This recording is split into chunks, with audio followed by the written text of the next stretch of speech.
जय सिया राम। मैं आचार्य राजेश श्री राम जन्मभूमि अयोध्या से। प्रिय दर्शकों, न्याय के देवता और कर्म के कारक ग्रह शनिदेव 13 जुलाई 2025 से वक्री हो रहे हैं और ये 28 नवंबर 2025 तक वक्री रहेंगे। 4.5 महीने से कुछ अधिक दिन में बात करें तो 139 दिनों तक ये वक्री रहने वाले हैं। यूँ तो शनिदेव हर वर्ष वक्री होते हैं, लेकिन इस बार का वक्रत्व 30 वर्ष बाद होने जा रहा है।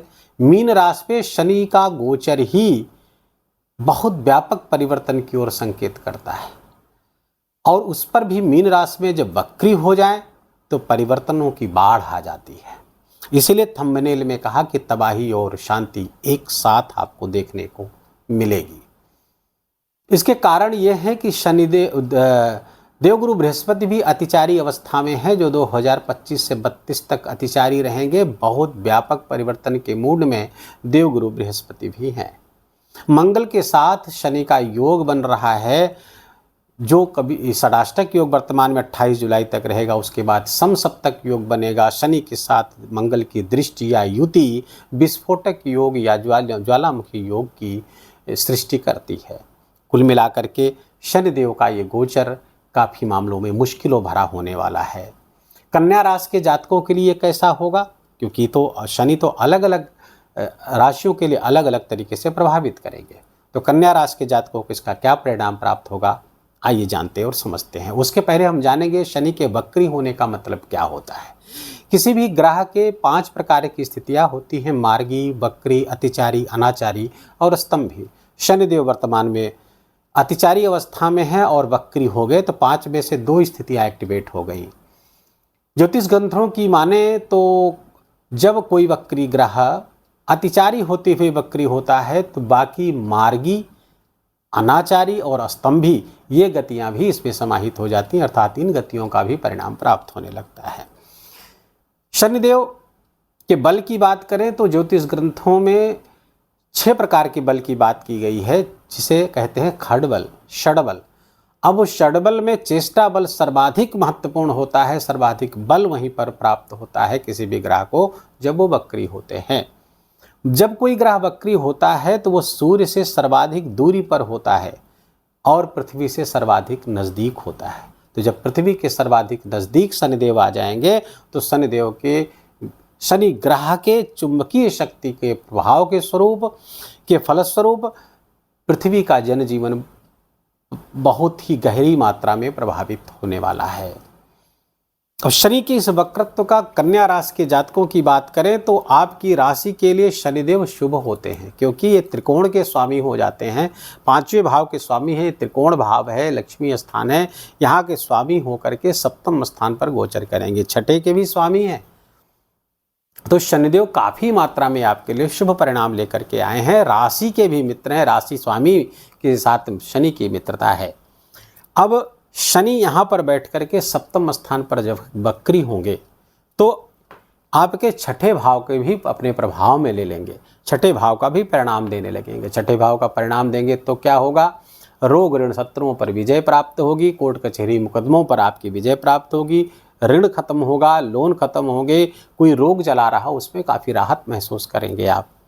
लेकिन 7वें का भाव इस भाव का भी परिणाम देंगे और यहाँ पर गृहस्थ जीवन में समस्याएं बढ़ा सकते हैं। गृहस्थ जीवन के साथ बिजनेस में अगर पार्टनरशिप के साथ बिजनेस है तो वहाँ पर परेशानियाँ शनिदेव बढ़ा देंगे। बल यहाँ पर बढ़ जाएगा, यहाँ पर निक्षेप होगा। एक बात और बता दें कि शनिदेव जब इस भाव को अपने प्रभाव में लेंगे, पीछे मुड़ करके देखेंगे, अर्थात पीछे जाएंगे, पीछे देखेंगे कोई यहाँ पेंडिंग तो नहीं है। तो आपको भी देखना चाहिए कि 6ठे भाव से संबंधित कोई चीज़ें हमारी पेंडिंग तो नहीं है। किसी से हमने उधार ले रखा था, हमने वादा कर रखा था समय पर वापस करने का, ऐसा तो नहीं हमने वापस ना किया, उसने मांगा ना हो तो हम उसे ना दिए हों। अगर ऐसी स्थिति है तो आपको उसको ख़त्म करना चाहिए। कोई रोग है पुराना जिसको आपने छोड़ रखा है, उसका इलाज करवाइए। शत्रुता कोई है, कोर्ट कचहरी का मुकदमा चल रहा है, उसका भी निस्तारण करवाने का प्रयास करना चाहिए। जब ऐसा कर लेंगे, यहाँ से संबंधित चीज़ों को आप यहाँ से निस्तारित कर देंगे, व्यवस्थित कर लेंगे, तो शनि की जो तीसरी दृष्टि है, जिसे वक्र दृष्टि कहते हैं, जहाँ पर शनि अपने बल का विशेष निक्षेप करते हैं, अर्थात तीसरी दृष्टि जिस भाव पर पड़ती है उस भाव पर ज़्यादा समस्याएं लेकर बल ज़्यादा वहाँ पर लगा देते हैं। तो तीसरी दृष्टि कहाँ पड़ रही? नवम स्थान पर पड़ रही है। तो नवम स्थान से राहत मिल जाएगी यहाँ से। नहीं तो क्या होगा? पिता के स्वास्थ्य में गंभीर समस्याएं पैदा हो सकती हैं, धर्म कर्म आदि में अरुचि पैदा हो सकती है, अनावश्यक यात्राएं करनी पड़ सकती हैं। यात्राएं तो करनी पड़ेंगी। शनिदेव की दृष्टि यहाँ पर पड़ रही है, लॉन्ग डिस्टेंस के ट्रेवल, दूर स्थानों की यात्राएं यहाँ से करवाएंगे। आपको तीर्थ यात्रा करनी चाहिए।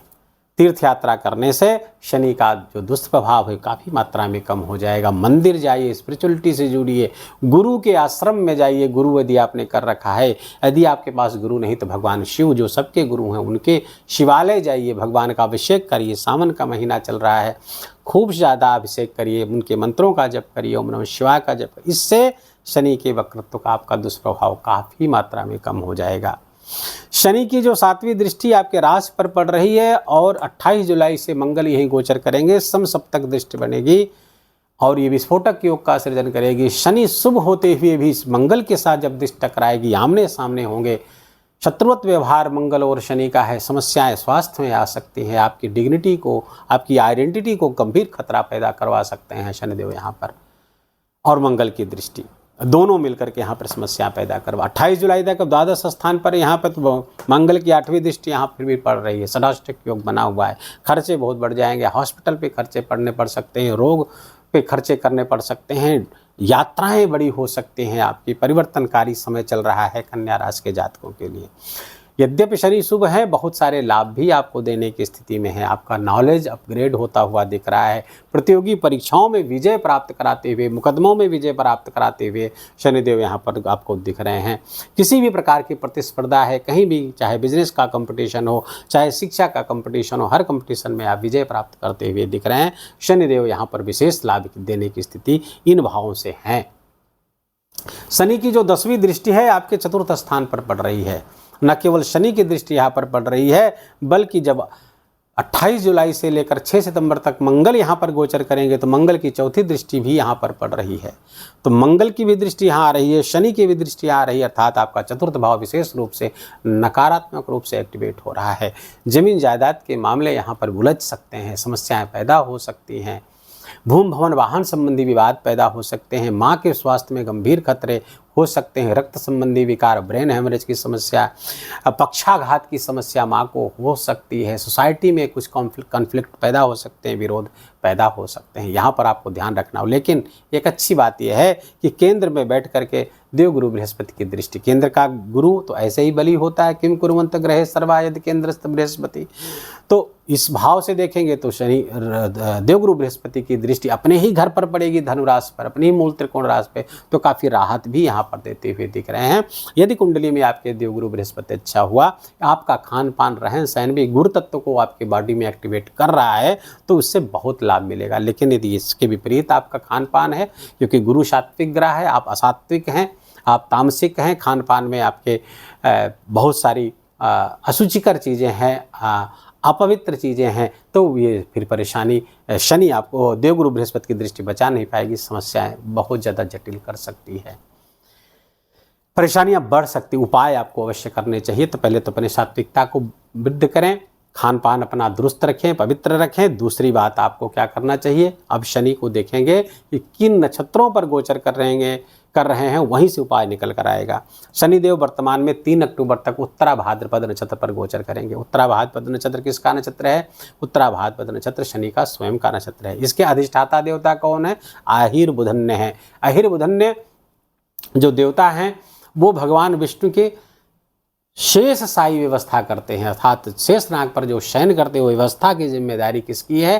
अहिर बुधन्य देवता की है। तो भगवान शिव के शेष साई मुद्रा का ध्यान करें, उनके मंत्रों का जप करें। ओम नमो भगवते वासुदेवाय, ओम नमो नारायणाय, इस मंत्र का जप करें। ध्यान क्या करें कि भगवान विष्णु योग निद्रा में लेटे हुए हैं और योग निद्रा में अर्ध निमीलित उनकी आंखें हैं, उसके चेहरे पर मुस्कान उनके तैर रही है और हाथों में, उनके चारों हाथों में शंख चक्र गदा पद्म है, नाभि से ब्रह्म कमल निकल रहा है, ब्रह्मा जी वहाँ विराजमान है, माँ लक्ष्मी उनका पैर दबा रही है। इस छवि का ध्यान करेंगे और साथ साथ नारायण मंत्र का जप करेंगे तो विशेष लाभ आपको प्राप्त होगा।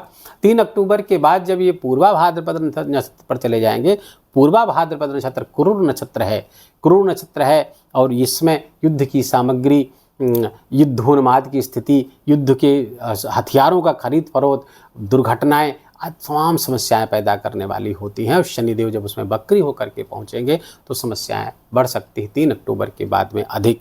और इस नक्षत्र के जो देवता हैं वो हैं अजैक पादाय भैरव। अजैक पाद भैरव भगवान शिव का रुद्र रूप है। भगवान शिव की उपासना यहाँ से निकल करके आती है, भगवान शिव की उपासना करनी चाहिए।